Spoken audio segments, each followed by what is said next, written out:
Salut à tous, et ben voilà, dans cette vidéo, petit tutoriel de modélisme. Donc voilà, je vais vous présenter la façon dont j'ai réalisé cette X73500 en livret TER Limousin. Donc voilà, dans cette vidéo, je vais reprendre toutes les différentes étapes que j'ai eues. Alors, il y a eu des échecs qui seront présentés, et il y a eu la solution adoptée un peu plus tard dans la vidéo. Donc voilà, avant de vous lancer dans cette transformation, il faut quand même bien réfléchir à comment procéder. C'est pas forcément tout le temps facile, mais en tout cas moi je suis très satisfait du rendu et voilà, je suis très content de pouvoir profiter de cette X73500 en livret de Limousin qui ira à merveille sur mon diorama et sur mon projet de réseau qui est en cours. Donc voilà, la suite maintenant. Salut à tous, alors aujourd'hui on va essayer de faire une livrée de X73500 en livret Limousin, donc avec cette décoration. Voilà, c'est un ami qui est en train de me les faire, je ne les ai pas encore mais je les réceptionne très bientôt. Donc voilà, on va attaquer par le démontage de la caisse en insérant les cure-dents entre le châssis et la caisse. Voilà, une fois les cure-dents insérés de la sorte dans l'autorail, il suffit juste de tirer sur le châssis et ça vient tout seul. Voilà, là il y a l'aménagement intérieur qui bloque un peu. Donc pour avoir un meilleur accès au filigrane, j'ai décidé d'ôter le vitrage et la jupe que j'ai montée. J'ai également récupéré des cure-dents pour pouvoir appliquer plus facilement l'eau écarlate.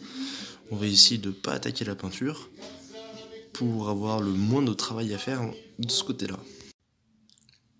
Bon, ce côté-là c'est fini, malheureusement ça n'a pas fonctionné comme je l'espérais. Donc il va y avoir un petit peu de travail de peinture à faire. On verra ça plus tard, déjà on va s'attaquer à l'autre côté. Donc voilà, les deux côtés de l'autorail sont traités. On va maintenant pouvoir s'attaquer à la peinture. Donc pour réaliser la peinture, on va utiliser les deux teintes acier naturel, métal poli et argent de Prince Auguste qu'on va mélanger. Comme en fait la teinte argent n'est pas exactement la même entre l'autorail et ici, il va falloir procéder à tâtons si on veut éviter d'avoir à repeindre tout l'autorail. Donc bien sûr, avant de procéder aux travaux de peinture, il faut masquer la caisse. Donc voilà le masquage effectué sur cette partie. Donc j'ai protégé la fenêtre pour éviter que ça vienne peindre de l'autre côté, le tableau d'affichage voyageur, le bas de caisse, les parties qui ne seront pas repeintes. Et ensuite il faudra procéder à la peinture avec un aérographe. Donc voilà, l'étape de peinture est passée, la teinte n'a pas l'air très en accord avec le reste. On va voir tout ça, on va déballer un peu plus tard. J'ai masqué tout le reste de la caisse pour pouvoir passer un coup de vernis sur cette partie-là. Et puis au pire, ça passera en patine. Et si la patine donne un effet correct, ça atténuera sûrement la nuance de gris.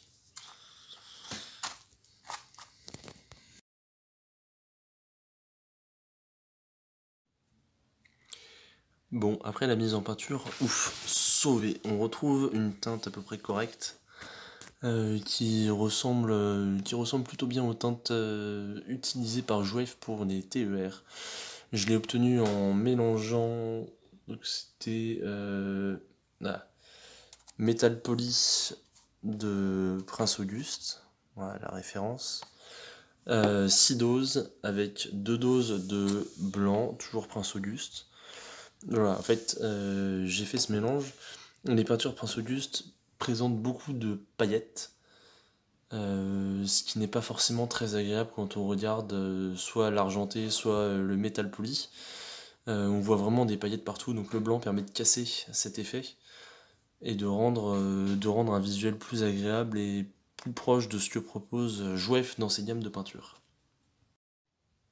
Donc maintenant on va procéder à la mise en peinture du toit, donc en couleur bleue.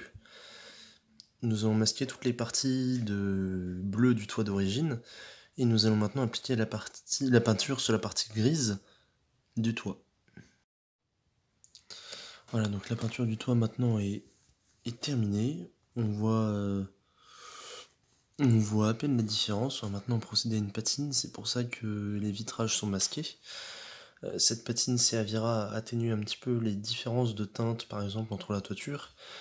Et il faudra la faire légère, parce que ce sont des autorails qui sont globalement entretenus. Donc voilà, on va procéder par un voile de noir qui partira principalement des échappements, et puis un léger voile de crasse sur tout ce qui est au niveau des bogies et bas de caisse. Donc voilà, l'autorail sort de patine, il vient d'être verni. Je l'ai remis sur son châssis pour la patine des bas de caisse. Donc il y a toujours les scotch de protection du vernis qui sont importants à mettre pour les vitrages. Sinon ces derniers deviennent très mat et plus du tout transparents. Ce qui serait bête pour des vitrages. Il faudra bien sûr retirer tout ça quand le vernis aura fini de sécher. Il ne faut pas être trop impatient, sinon on laisse des traces de doigts, ce qui n'est pas très esthétique. Donc voilà, notre X73500 retrouve enfin les rails après sa patine. Donc on voit un léger voile de crasse au niveau des bogies.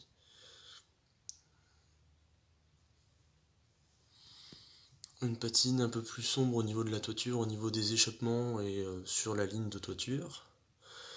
Voilà, c'est une patine qui est discrète par rapport à l'état de l'autorail et puis à ce que je souhaitais, mais cependant elle permet de masquer les différents raccords de peinture, voilà, les différentes petites imperfections dues au travail, par exemple au niveau de cette baie, voilà.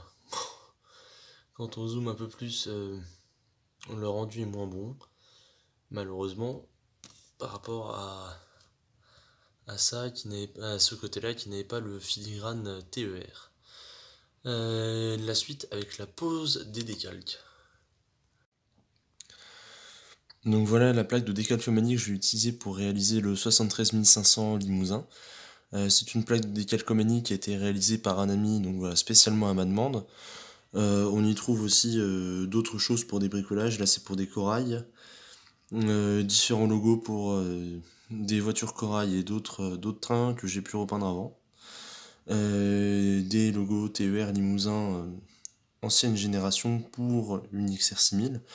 Et puis bah, bien sûr, ce qui nous intéresse pour le 73500, les logos TER Limousin récents, les feuilles de chaîne avec le L de la région Limousin, et puis le logo de la région. Donc voilà, les plus petits logos ont été installés. Donc on voit le logo région Limousin. Alors avec la lumière on voit pas bien. Et ici le logo TER Limousin. Bon, entre le reflet, la lumière et l'ombre de la caméra, c'est pas génial pour voir, mais bon, voilà ce que ça donne. Il ne reste plus qu'à placer les logos les plus grands. J'ai commencé par les plus petits pour commencer à me faire la main, pour éviter de faire des bêtises avec les plus grands. Ça s'applique sans aucun problème, avec de l'eau chaude, c'est génial. Donc voilà, la première phase est maintenant finie. Enfin, la première phase est maintenant finie. On voit que tous les décalcos ont été posés sur le logo central, non pas le logo central, le logo avec la feuille de chêne et le L en gris et blanc. Il faudra maintenant redécouper au niveau des afficheurs de destination pour le laisser apparaître. Ça, ce sera fait après. Il faudra également penser à vernir l'autorail pour protéger les décalcomanies. Pour le vernissage, il faudra également protéger le châssis et les fenêtres pour éviter d'encrasser les roues et de blanchir et de rendre opaques les vitres.